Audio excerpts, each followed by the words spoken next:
Hello, everybody, and welcome to the Atomic Salt Live Show. This is the show where we're going to discuss everything in the tabletop hobby world. I am Wild Chevy, and as always, I'm joined by my buddy Casey. Casey, how are you this week? Mucho gracias. That's hello, right? Yes. See. Outstanding. See, I'm like bilingual. Never took a lesson in my life. And it's noticeable. Well, you expect to have an accent, of course, but how did Indiana Jones put it? Blend in, disappear. You know, I'll have the grill before the Nazis even know about it. Uh, so I take it you have had a good week compared to last week. You're more chipper. Something new in your hobby world? I think the chipper is because I got a lot of sleep this weekend. So it's been kind of rainy here, so I had an excuse to do yard work and a lot of projects outside the house. And my kids decided to agree with me and sleep in the last few nights. There you go. So, and I did do a lot this week in hobby. Should we just get to that? Sure, let's roll right into it. What did you do Because this week in the hobby world? that was an amazing transition, Al. We're just gonna roll with it. Okay, so first and foremost, I've been working on Alkane Assay here. This little girl, but of course that's a crappy picture here. So let me show you what I got there. Hey, there we go. She's looking a little better than in this picture. Some of the gray highlights, like on her arm and her hand and stuff, are just a little overdone, and so I was toning those back. But her pink pants and kind of like undersuit, those turned out kind of nice. Her grayish half of her pantaloon sort of things are done. Her face is looking kind of nice. She's got like some little anime eyes going on. So yeah, I'm pretty happy with her. I've got maybe another hour, maybe 2 hours left on her to, so highlight the metal, figure out what the heck I'm doing with her upper body, like arms, and then get her hair done. What are you going to do with the base there? It looks a little primed up. Yeah, I will say I usually I do the base a little more early on. I just kind of got carried away with certain, like with the pinks and the blacks. I was having so much fun with it. So yeah, that's going to be the usual brown and a couple tones of that. But I was thinking instead of, because usually I just like smear black all over it, hit it with a heavy wash, and then kind of dry brush it. Because it's quick and easy that way. But I was thinking about using my new airbrush. Oh, there you go. Players coming up in the world. Yeah, I decided to drop the fat cash and get the $25 master airbrush. So now, granted, I'll give you a quick review of this thing. This is the G23, so it's fairly similar to like a Badger Chrome, or like an Iwata, whatever. They always have weird names for their stuff. So, but it's pretty simple. You got the gravity-fed gun. It's a double action. We've got a little bit of, a cutaway here for a trigger stop. Make-wise, everything fits good. Like nothing's rattling, nothing's loose. It's not overly heavy. It's just got like a little bit of weight there to where it feels kind of nice. It feels like you're holding a piece of metal. I did add a quick disconnect onto the bottom here, so it just pops right on and off with air hose. The nice thing about this kit, so it did come in this attractive, collector's case. is it comes with an extra couple set of needles, of varying sizes, along with some other Tho- stuff. Those will be great when you goof up your first one.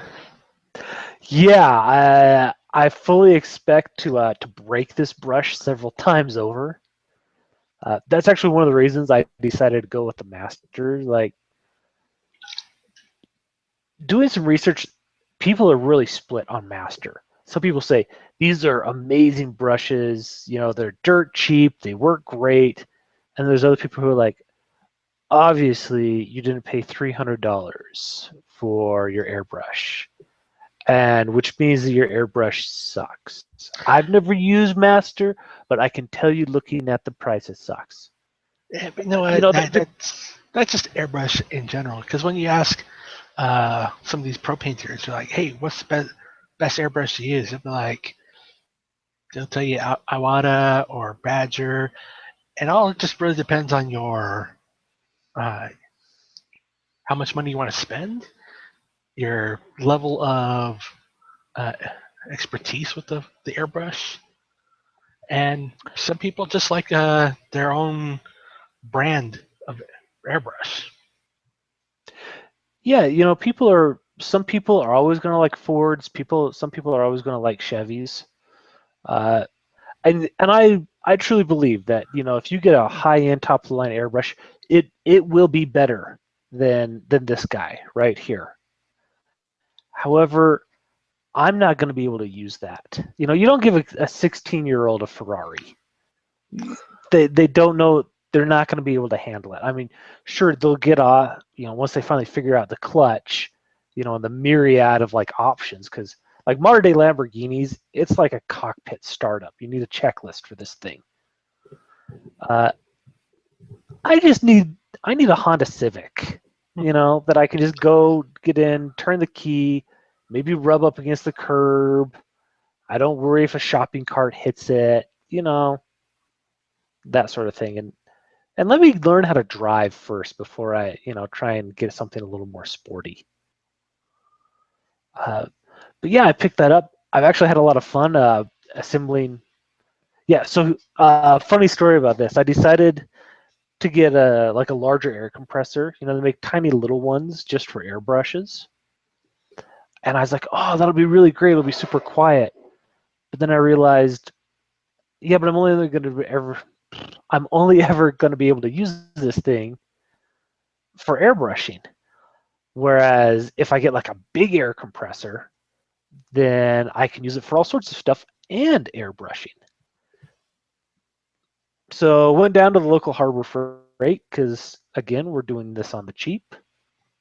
Picked up a nice, 3-gallon air compressor, and this is where I got smart, right? I'm like, those air compressor regulators are always crap. So you get your own like a second stage regulator.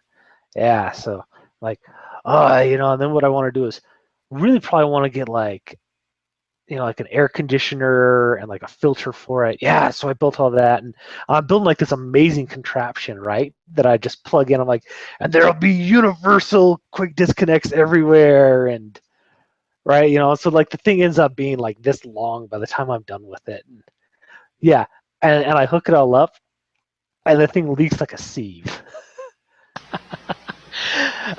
Did it even have any pressure at the end? Because if you figure you're pushing all that air through all those devices.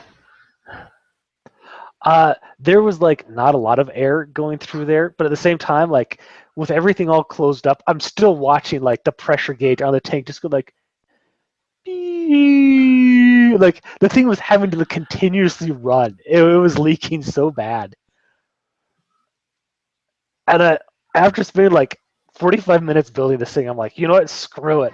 I threw a quick disconnect on the end of my airbrush hose, plugged it straight in there, and I was airbrushing like 30 seconds later. Uh, what is the KISS method? I I was definitely smarter than my common sense.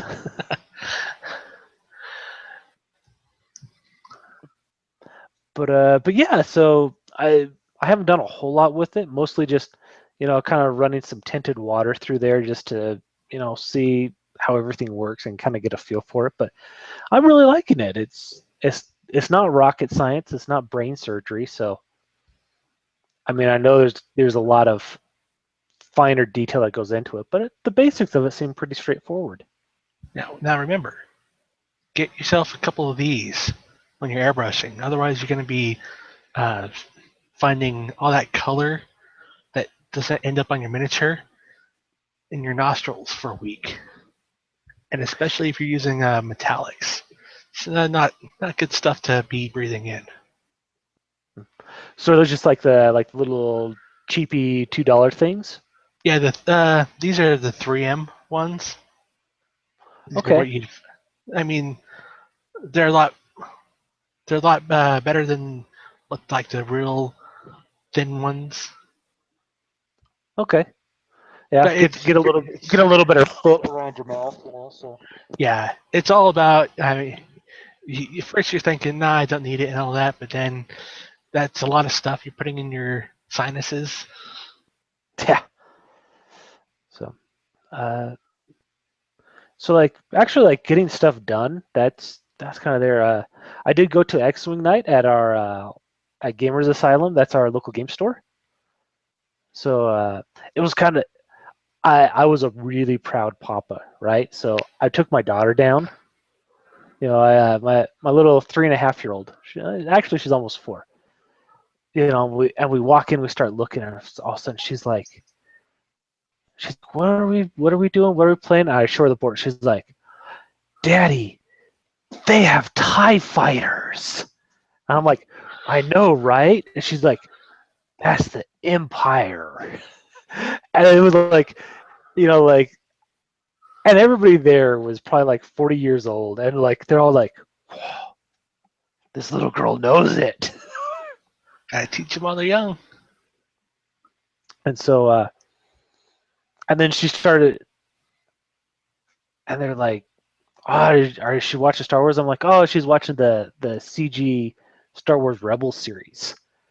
And all of a sudden, everyone's like, I like Rebels. Hey, I like Rebels too. And my daughter's like, she's like, I like Hera. And they're like, Hera's awesome. And they're like all talking Rebels with her and stuff. So it was really great. We got her to, we set up like a little dice box for her, and she was rolling dice for everybody, and she's actually rolling pretty good dice too. Did you Nobody was. I did not get her a TIE fighter. I really want somebody to play the game with. She's a little too young to play it on her own, right? So if I had somebody else, I would buy in with like a couple of starter boxes, and I would happily grab like some TIE interceptors and stuff. But I'd like to. She was into it. She was really good. So on our way out, I told her she could pick something out within reason, and she picked out some My Little Pony card sleeves. So I don't even know what pony this one is. Like I watched the show with her and I have no clue. But I'm teaching her like how to play war and stuff like that. But yeah, bought my daughter her first set of card sleeves. So, and they were My Little Pony.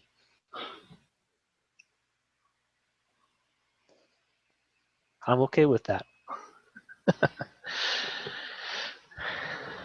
Well, just embrace it.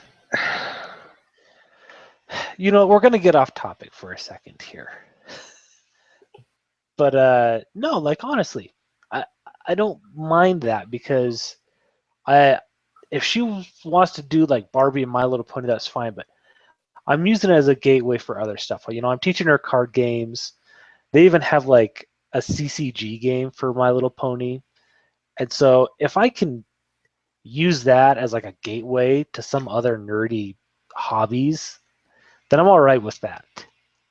And at the same time, if I put like My Little Pony and Star Wars on the same level and not try and raise one above the other, they'll be equal in her eyes. It won't be like, there won't be any kind of gender bias. There won't be me pushing things on her. It'll just be a part of her life. So that's my thought on parenthood. But now, what did you do, Al? Because I actually saw you while you were there. Were you there Yeah. for the X-Wing too? No, I was there to pick up the fire breathers for Troll Bloods, uh, which are buried in a bag right now. Um, didn't did I do any playing this week? Yeah, actually.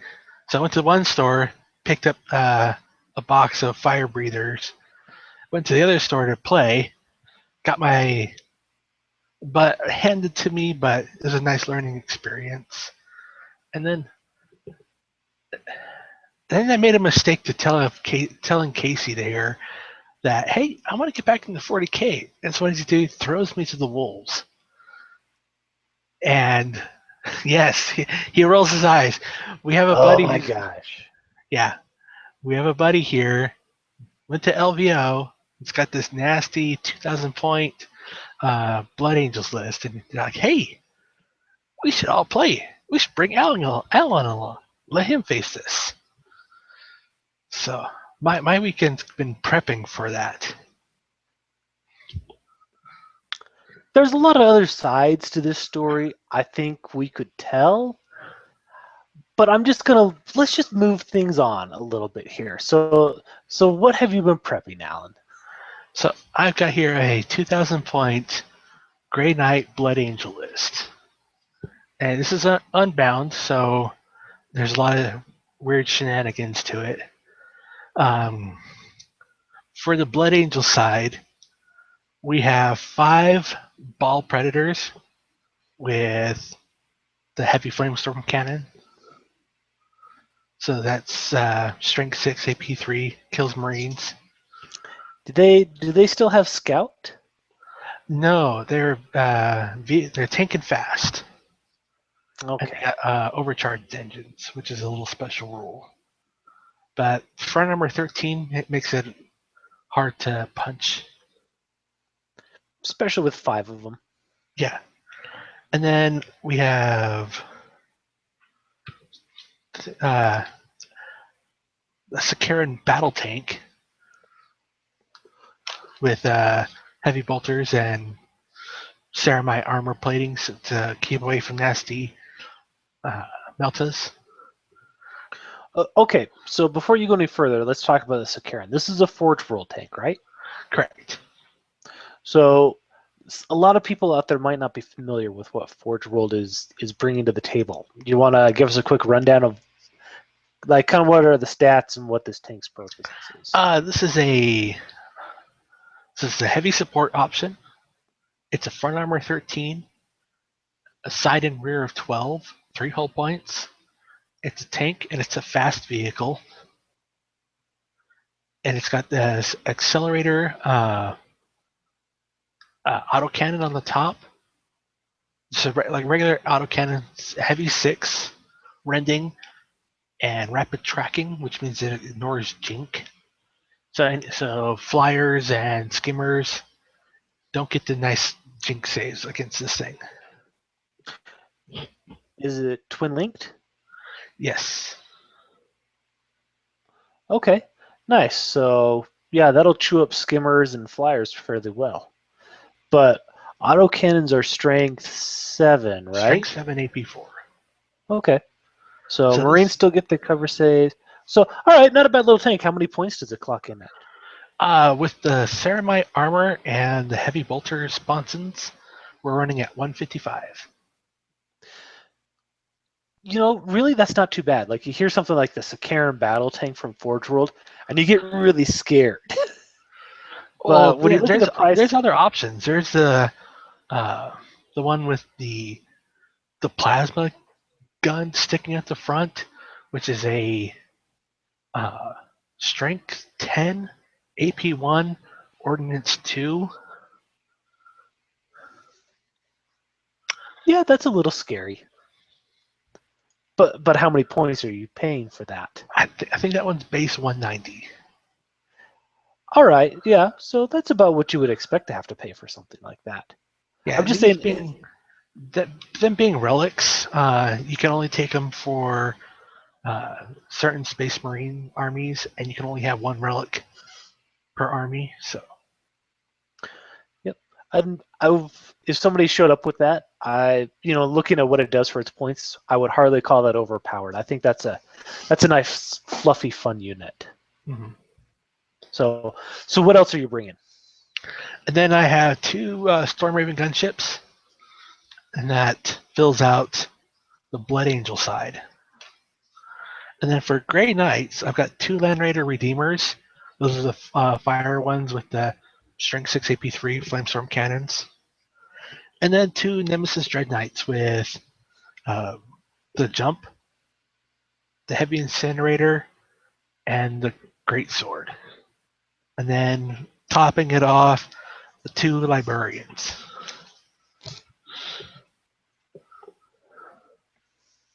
Do you actually have any kind of like troops or anything here in this list? No. Okay. So I would say the theme of this list is kind of like an FU type list. This is an armored assault list. It's meant to burn everything in its path. Because let's review, right? What was it? How many ball predators do we have? 5.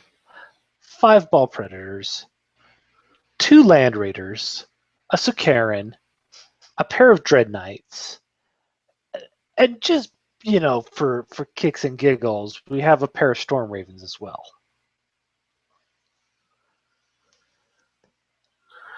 So I was all gonna in make all, the joke. Or non-vehicle options. Yeah, I was gonna make the joke. I'm like, oh, you're bringing Grey Knights. Does that mean you have like less than 10 models? And I think you actually do, right? How many is that? 5, 6, 7, 8, 9. Oh, you got like 12 or 13 or something. 14 in But total. 14, yeah. That's gonna make movement and setup really easy for you. Very true. It'll be interesting. How many drop pods does our buddy have? 10. So already I've got him on victory points. Yeah, that list, he definitely gives up a lot of victory points. So I wouldn't worry about that. So, but yeah, it's interesting with Unbound. And you haven't been playing much 40K recently, have you? Now this will be probably I think my first game for the year. Okay, so what you're gonna be playing is you're gonna be playing what's called Maelstrom missions. Are you familiar with those? Nope. Okay, so let's talk about Maelstrom missions for a minute here. So the way a Maelstrom mission works, and there's a few different variations on this, but they're all generally the same. What's going to happen is we're going to set up a number of objectives. Let's say 6, and you'll put down those objectives in the typical way that you do. You each take turns putting them, 18 inches away from each other, 12 inches from a board edge. Then once you're done with that, what you'll do is whoever has the first turn, you'll roll 2 dice, or you'll use like that little pack of cards you get from Games Workshop. And I used to laugh at those packs of cards, but after having played Maelstrom for a while, I'm like, they're so nice. What you start doing is you start drawing a number of these objectives. Usually it's about 3. And these objectives will say anything from like control objective number 2, or be in control of objective number 2 by the end of your turn, or eliminate an entire squad from shooting, or challenge a character in close combat. And then usually they're worth 1, 2, or points. Some of them are kind of cool, where it'll say, like, let's say challenge that character in combat. You get 1 for 1 point, but if you do it 3 times, then you get 1 plus D3 points for it. And then as you start completing those objectives throughout the game, you get to draw or roll new objectives. So you'll get some crazy high scores. Like, it's not unusual to get 15 plus points out of these missions. but you're going to be doing a lot of different stuff with it. So in some cases, your opponent knows exactly what you're doing. In other cases, you actually get to keep those objectives secret. So that'll be interesting. And I mean, especially with this list, it'll be a lot of, I figure, first turn, gonna weather the brunt of his drop pods, burn everything. Second turn, same thing. And then whatever's left scatters across the board. You know, it'll be interesting for you because your vehicles, especially your fast Blood Angel vehicles and your flyers and your Dread Knights who will get to do a shunt move, you're going to have a lot of mobility on them later on in the game. Because, drop pods, you get a crazy amount of mobility in the beginning of the game, but after that, you're just kind of foot slogging it after that. So being able to outmaneuver him is really, really nice. But what you have to be careful of is he can start putting those drop pods down all over the place. And so when you start getting missions like control this objective, well, he's got enough pods, he can just put a pod on every objective if he wants to. So you need to be rather quick in trying to kill those things. They're only armor 12, but there's still 10 of them. So having a good way of doing it in shooting or via close combat is always nice. So, But yeah, I've been building up for that. The ball predators, I already have those already. Had to go out and get another land raider to build that up, and I can't just build it. I have to magnetize everything because options are always good to have. So magnetize the turrets on these. Built well, up. yeah. I think you'd be silly not to magnetize something Oh yeah. like Land Raiders. Especially for game with weapons that fall off or that damage.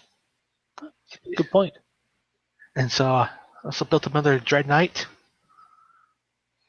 Is he like a paraplegic or something there? No, I don't like. It's the baby carrier, and I was like, I've seen conversions where people have done the front in a way that it looks uh, like a dreadnought, kind of just fully armored in the front. It's kind of going that way. And then, Okay. so that's a lot of building, and then this bad boy. Ah, the one and only. Yep, let me pull up a photo, a little better. So there we have it, the Sicarian battle tank. And like I said, of course, I can't just leave well enough alone. I had to magnetize it. The sponsons on the side are magnetized. The turret, the autocannons, each one of those are magnetized. Like I say, this thing was a beast to put together. It was not fun at all. Really? Well, because now I've heard a lot of people talk about that. What gave you so much trouble? Well, so it's forgeable. So you open up, you have all your parts on gates and all that.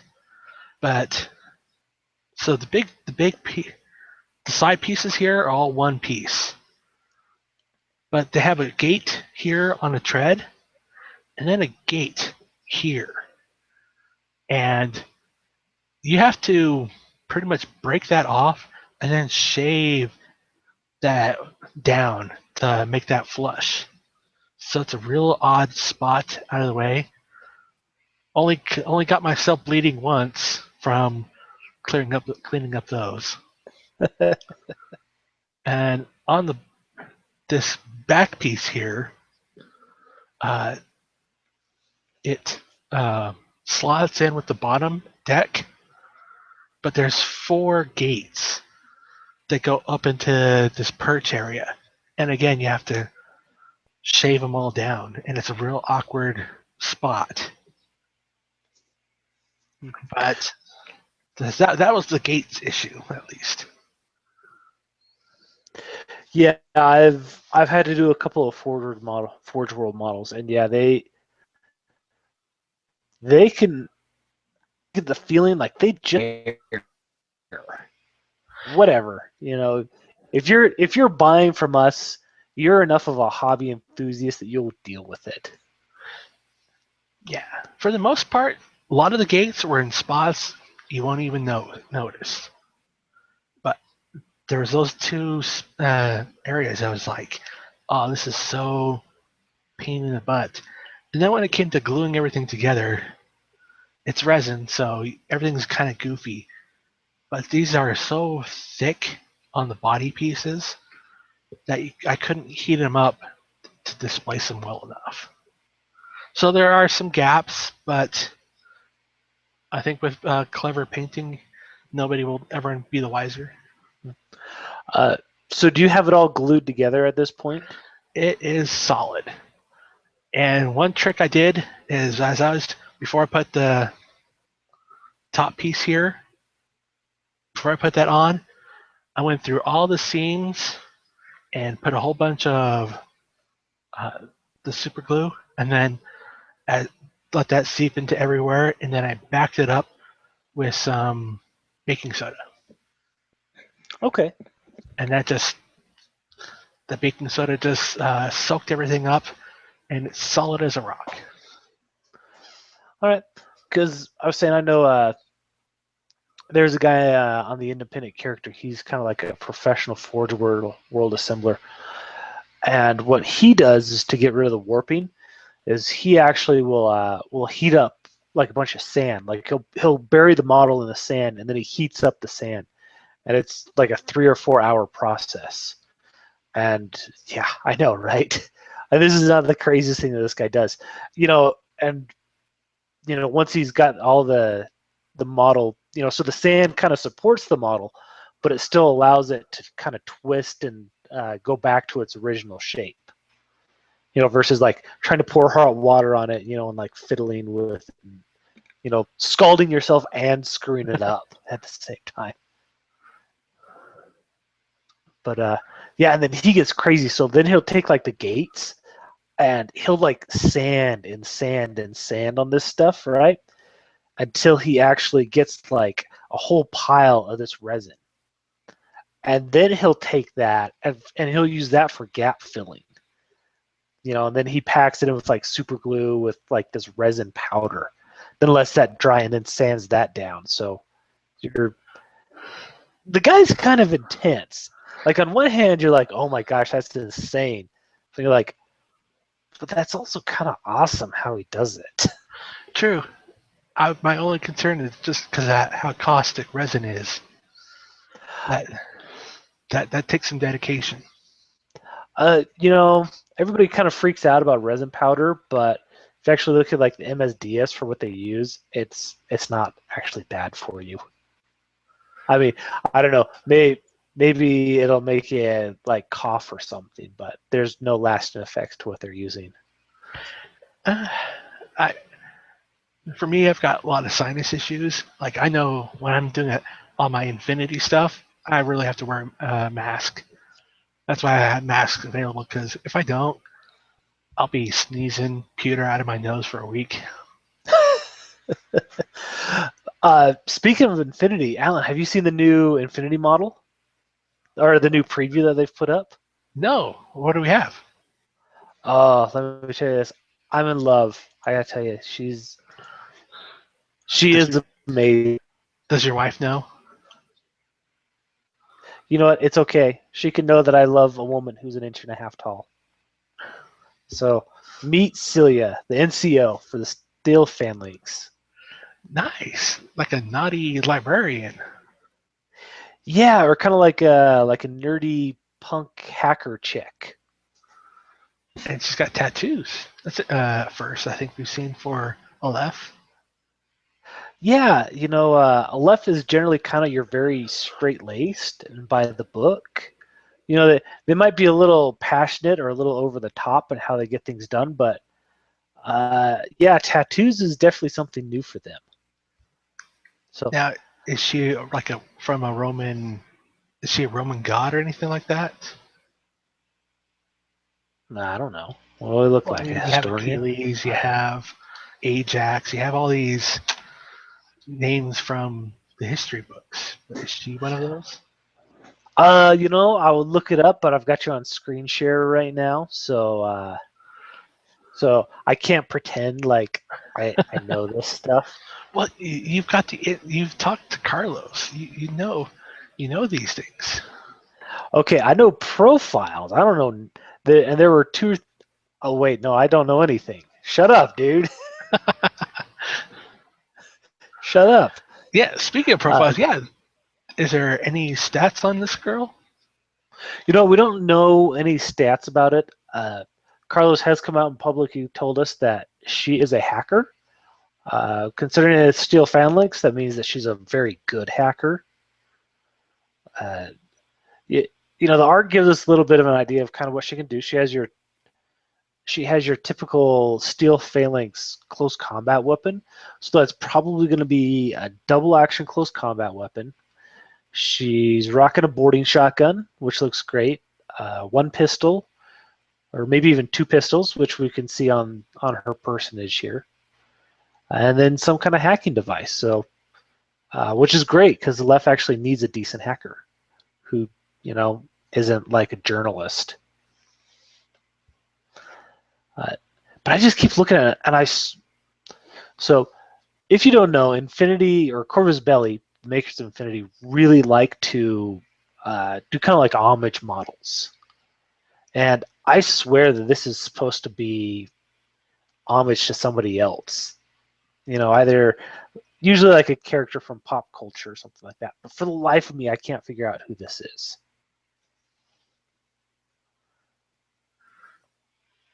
Oh, doesn't ring a bell either. I was gonna say April O'Neil, but she's not in yellow.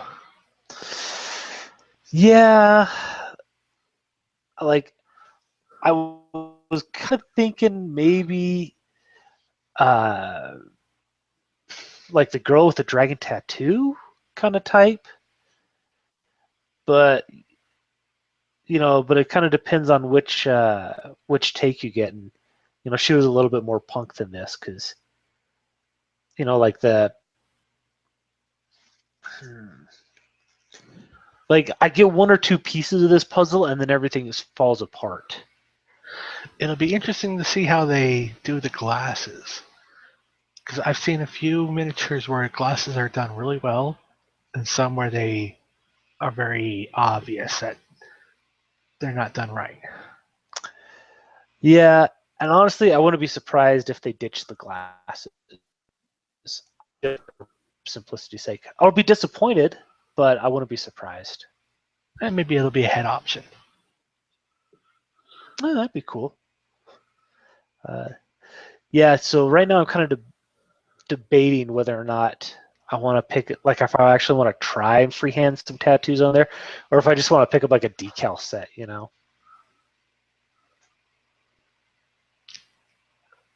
The only tip I can give you for freehanding that is you don't want to go pure black. You want to mix your color with your skin tone to give it that look that it's on the surface, but not over the surface.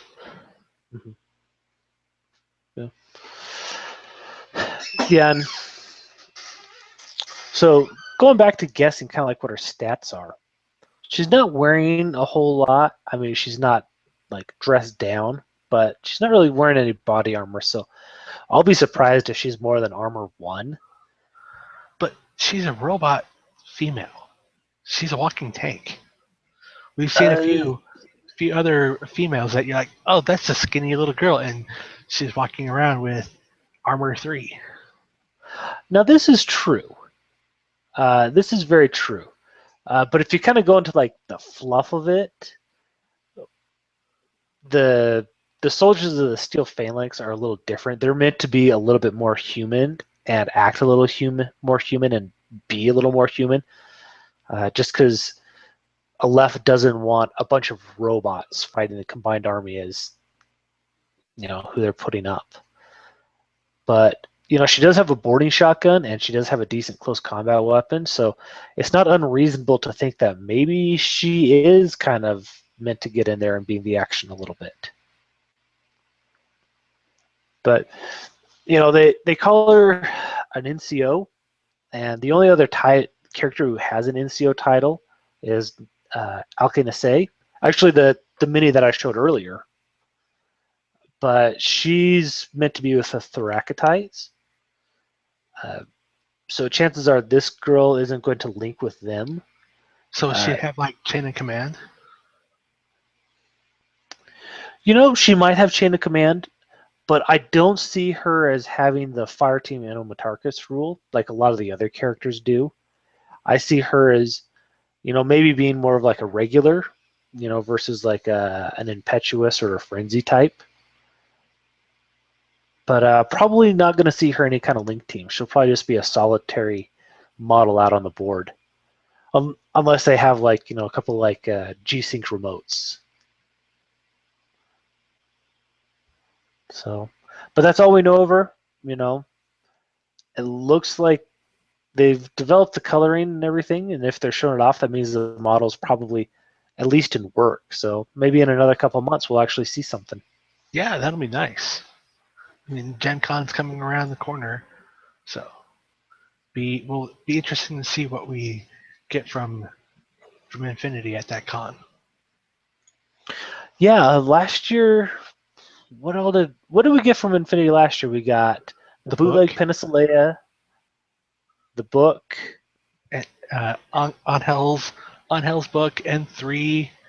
Well, those were previewed. We didn't actually get those. But yeah. And then we got the cosplay Neoterran Bolt. Sure, with the drop bear. Yep. Which are amazing. Yeah, and you know what sucks? Mines. You know what really sucks? Is just being able to shoot a mine over a wall. Yeah. So we'll probably see a few of those at the Gladiator games, right? We need to get back into playing Infinity. Got to start brushing up. So, although you're going to be running that event, aren't you? So you can't actually play. We'll see. Oh, really? Interesting. So, other than Infinity of the Gladiator games, what have we got going on there? War Machine, 40K, Dark Age, Malifaux, something for everybody. And then a lot of extra stuff up in our open and play area. So people who want to play fantasy, if fantasy's still a thing, they can come play. X-Wing, if people want to play X-Wing, they can come play. All right. Tickets are up for sale now, right? Correct. So, and the event is August 21st to the 23rd. 3-day weekend. Yeah, I got to start practicing. I'm succeeding 40K. I'm just not going to do well there, but I think I might throw down for Infinity. There you go. So, Alan, that's all I've got for this evening. What about yourself? That's all I got. I got a lot of painting coming ahead. Now that I have more time, this is going to be the rebirth of the Wild Chevy painting desk. So outstanding. Are we going to see you make a few videos maybe of busting out the airbrush on those vehicles? Maybe. We'll see. I love it. So I can't wait to see that character come together. Yeah.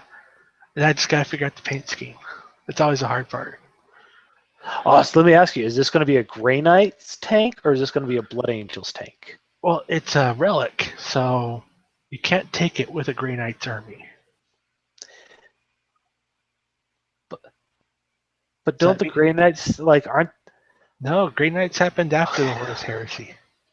Right, but there were Sicarans obviously like around that time. Yeah, but these are relics of legions.